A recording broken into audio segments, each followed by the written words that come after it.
지 분비량도 줄게 되죠. 그렇게 되면 이 표면의 보호막이 제대로 형성되지 않아서 이 수분은 쉽게 날아가고 피부는 점점 더 건조해지는 거죠.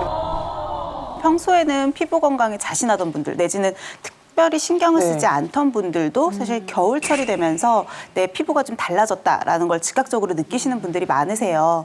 일단 피부가 건조하다 그러면 제일 먼저 느껴지는 건 피부결이죠. 만졌을 때 결이 굉장히 거칠게 느껴지고요. 그리고 얘기 계속하신 것처럼 각질이 많이 일어나게 돼요. 그리고 더 심해질 경우에는 가려움증도 동반이 되거든요. 사실 건물을 생각했을 때도 벽돌을 이렇게 차곡차곡 쌓아놨을 때 시간이 지나면 사이사이에 시멘트가 갈라지면서 틈이 생기잖아요. 맞아요. 그러니까 피부도 수분이 부족한 상태가 오래 지속이 되면 피부 조직에 균열이 생긴다고 보시면 돼요. 이런 균열이 어떤 건지 한번 사진으로 좀 준비를 해봤거든요. 피부에 특히 그 방어막에 틈이 생기면 저렇게 각질도 생기고 가려움증이나 발진 같은 다양한 증상들이 나타나거든요. 가려울까? 혹시 좀 해당하는 증상들이 있으세요? 저는 가끔 홍조가 저 정도까지는 아니어도 진짜 이게 나무 껍질처럼 생기긴 해요. 그 가렵고 자면서도 너무 가렵고 막 그래요.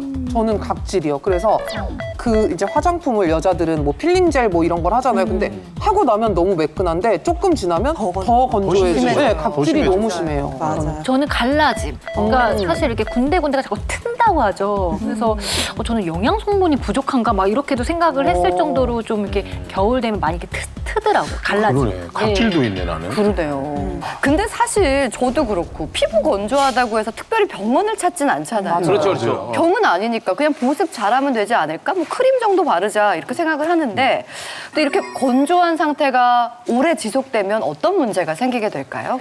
피부가 지속적으로 건조하면 유수분 밸런스가 깨지면서 피부 보호막이 손상을 받는다고 했잖아요. 그러면 사실 피부는 끊임없이 외부에 있는 독소들, 세균, 바이러스 이런 것과 맞닿게 되는데 보호막이 깨지니까 얘네들이 침투하기가 쉬워요. 그러면 여기에 방어하기 위해서 피부에도 면역세포가 있거든요. 얘네들이 염증 반응을 일부러 유발을 하는 거죠. 그 결과 내 몸 전체에 있는 면역세포가 원활하게 면역작용을 하지 못하게 해요. 그러면 아토피 피부염이나 만성 습진과 같이 좀 만성적이고 전신적인 피부 질환이 발생할 수 있는 거죠. 생각도 못했어요. 진짜 여기서 이상한 점이 있습니다.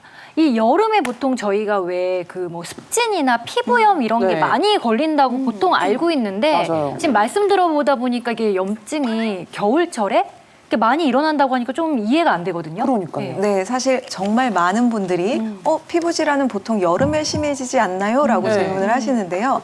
오히려 대기가 건조한 겨울철에 이 피부 속에 수분이 증발하기 때문에 이 피부 보호 능력이 떨어지면서 더 민감하게 반응을 합니다. 그래서 지금처럼 건조한 환경에 더 쉽게 악화가 되는 게 바로 건선입니다. 건선입니다. 건선. 네. 한 연구를 보면은 건선 환자 중에서 69.4%가 겨울에 증상이 가장 심해진다고 보고를 했고요. 그 다음이 여름 12.1%, 가을 10.1%, 봄 8.4%의 순서로 보고가 되었습니다.